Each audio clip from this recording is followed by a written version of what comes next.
वंचित रहूं। कितना भी समय हो, मैं प्रवचन सुनकर ही जाऊंगा। थोड़ा धीरे धीरे बोलिए आदरणीय, कहीं बातचीत से मुनिराज का ध्यान भंग ना हो।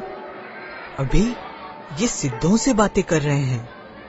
तभी मुनिराज का ध्यान भंग होता है। वे जन समूह को सन्मुख देखकर उपदेश देने लगते हैं। मुनिराज की जय हो, मुनिराज की जय हो, मुनिराज की जय हो, मुनिराज की जय हो। शुद्धात्मा को जाने बिना दुख ही दुख है। सुख के लिए अहिंसा, दया, सत आचरण करना चाहिए। यदि संभव हो तो मुनि धर्म धारण करना चाहिए। अरे, यह बात मैंने अब तक नहीं सुनी। अपूर्व बात है। धन्य है मुनि दशा। मेरे जीवन में ऐसी दशा कब होगी? विचार मग्न पद्म उठकर आचार्य के सन्मुख पहुंचा। पूज्यवर, आपके उपदेश से मैं संसार का स्वरूप जान गया हूँ। हे नाथ, मुझे जिन दीक्षा प्रदान कीजिए। हे भव्य, तुम्हारे विचार तो उत्तम है, किंतु परिजनों की अनुमति आवश्यक है। संत साधु बन के विचरूं, वह घड़ी कब आएगी? चल पड़ूं मैं मोक्ष पथ में, वह घड़ी कब आएगी? संत साधु बन के विचरूं, वह घड़ी कब आएगी? चल पड़ूं मैं मोक्ष पथ में, वह घड़ी कब आएगी? संत साधु बन के विचरूं।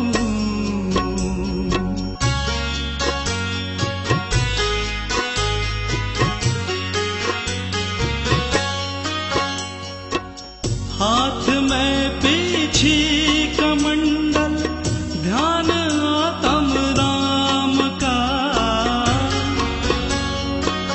हाथ में पीछी कमंडल, ध्यान आत्म राम का।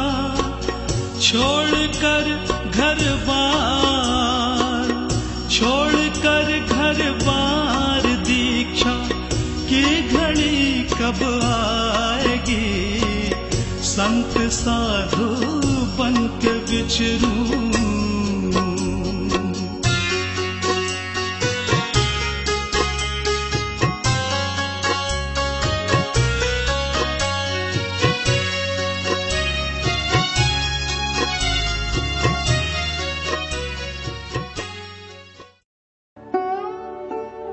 माँ, क्या तुम मुझे अच्छा पुत्र मानती हो, मेरा हित चाहती हो और अनंत काल तक मेरी ही माँ बने रहना चाहती हो? हाँ पद्म, क्या बात है? आज तुम ऐसी गंभीर बातें क्यों कर रहे हो? माँ, मैंने मुनि होने का निश्चय किया है। मैं सांसारिक बंधनों से मुक्त होना चाहता हूँ। तुमसे दीक्षा की आज्ञा चाहता हूँ। तुम मुझे आज्ञा दोगी ना? नहीं नहीं, ऐसा नहीं बोलो पद्म। अभी तुम्हारी पढ़ने खेलने की आयु है। अचानक पुत्र से मुनि बनने की बात सुन माँ का हृदय वियोग की कल्पना से ही तड़प उठा। उसने तरह तरह से पद्म को समझाने का प्रयत्न किया, किंतु सब व्यर्थ। पद्म ने दृढ़ निश्चय कर लिया था। जब माँ का प्रयास भी विफल रहा, तो उनके नेत्रों से अश्रुधारा फूट निकली।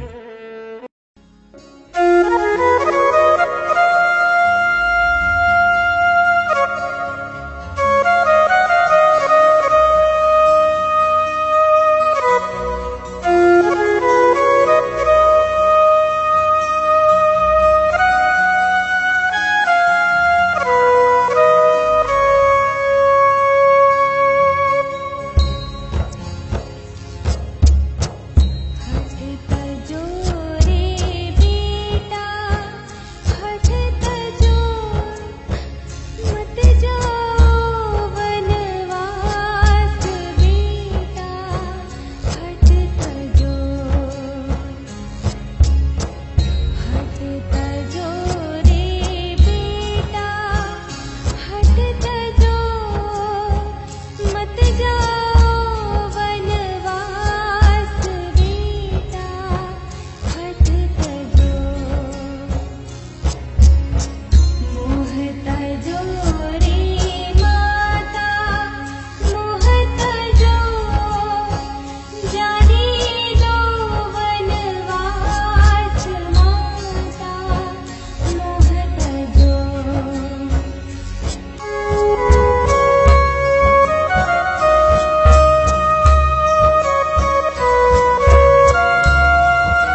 सभी सेठानी को देखने लगे।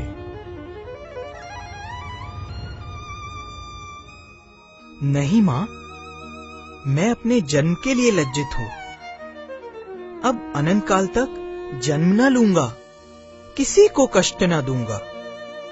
इतने वर्ष संयम बिना व्यर्थ गवाए, परंतु अब न गवाऊंगा। तुम जानते हो पद्म कि मैं तुम्हें कितना प्यार करती हूँ।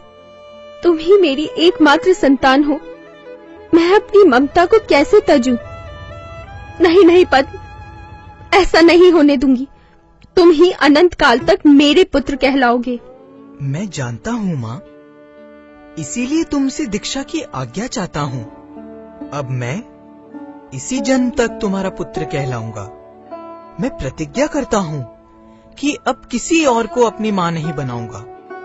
अतः अब तुम अपनी ममता को मेरी राह में न लाओ माँ। तुम्ही ने तो मुझे शिक्षा दी है। पर ऐसा संभव कैसे? पद्म का निश्चय गलत तो नहीं, और फिर माँ का मोह पुत्र को रोक रहा है।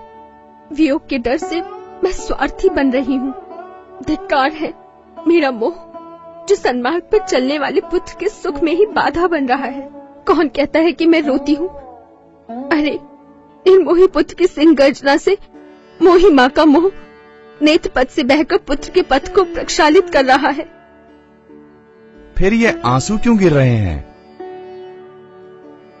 ये आंसू नहीं, जन्म मृत्यु को जीतने वाले पुत्र पर दोनों नेत्रों से जल भरकर महामस्तकाभिषेक कर रही हूँ। और सुनो पद्म, तुम्हें मेरी ममता की सौगंध। तुम अनंत काल तक मेरे ही पुत्र रहोगे। जाओ, मैं तुम्हें भवनाशिनी चैनेश्वरी दीक्षा की सहर्ष अनुमति प्रदान करती हूँ। ठीक है माँ, मैं जानता था तुम अवश्य अनुमति दोगी। तत्व ज्ञानी जो हो और मेरी गुरु भी। ओ संसार लगने लगा अब असार, निज गायक की सुधि आई।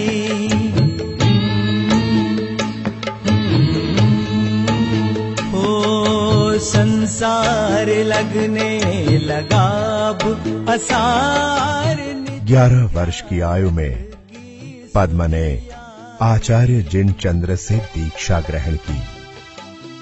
अनेक लोगों ने अणुव्रत लिए और अनेक लोग पद्म के वैराग्य से प्रभावित होकर दीक्षित हुए।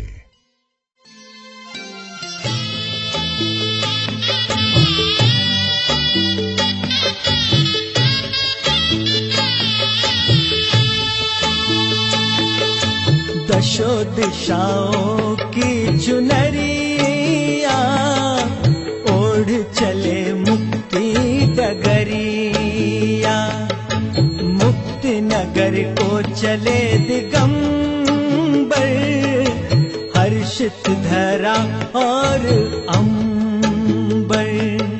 स्वर्गों से पुष्पों की वर्षा अपार, दिगंबर